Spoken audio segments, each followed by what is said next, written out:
Bonjour, bienvenue sur ABC Juris. Aujourd'hui, je vais vous présenter une décision rendue par la première chambre civile de la Cour de cassation le 16 janvier 2019, décision ayant trait aux étrangers. En l'espèce, un Irakien qui avait été en Italie a été placé en rétention en vue d'être renvoyé vers ce pays après un contrôle dans la zone d'accès restreint du port du Havre. Son placement a été ordonné par une décision du préfet le 30 mars 2018. Le préfet a ensuite saisi le juge des libertés de la détention pour obtenir une prolongation de la rétention. Le président de la Cour d'appel de Rouen, dans une ordonnance du 5 avril 2018, a prononcé la remise en liberté de la personne et a estimé que la décision de placement était irrégulière.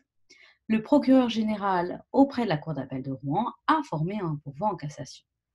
La question qui était posée à la Cour concernait la possibilité ou non pour les juges saisis d'une demande de prolongation de rétention de se prononcer sur la régularité de la rétention.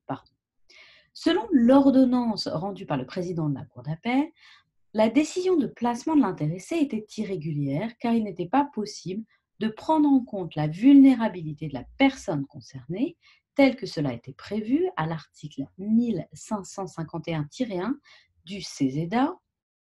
Et ce président a donc prononcé la remise en liberté de cette personne. Qu'a décidé la Cour de cassation? La Cour de cassation, au visa des articles L. 512-1, 3, premier alinéa, et R. 552-10-1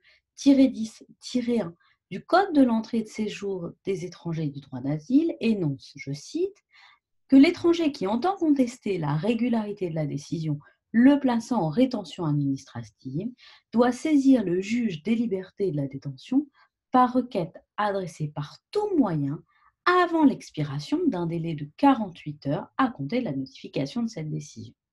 En l'espèce, l'étranger n'avait pas effectué cette demande. La Cour de cassation conclut donc que la Cour d'appel ne pouvait pas se prononcer sur la régularité de la décision de placement car la personne n'avait pas déposé de requête dans ce but. Voici pour la présentation de cette décision. Je vous invite à vous abonner à ma chaîne et je vous retrouve très bientôt pour de nouvelles vidéos sur ABC Juris.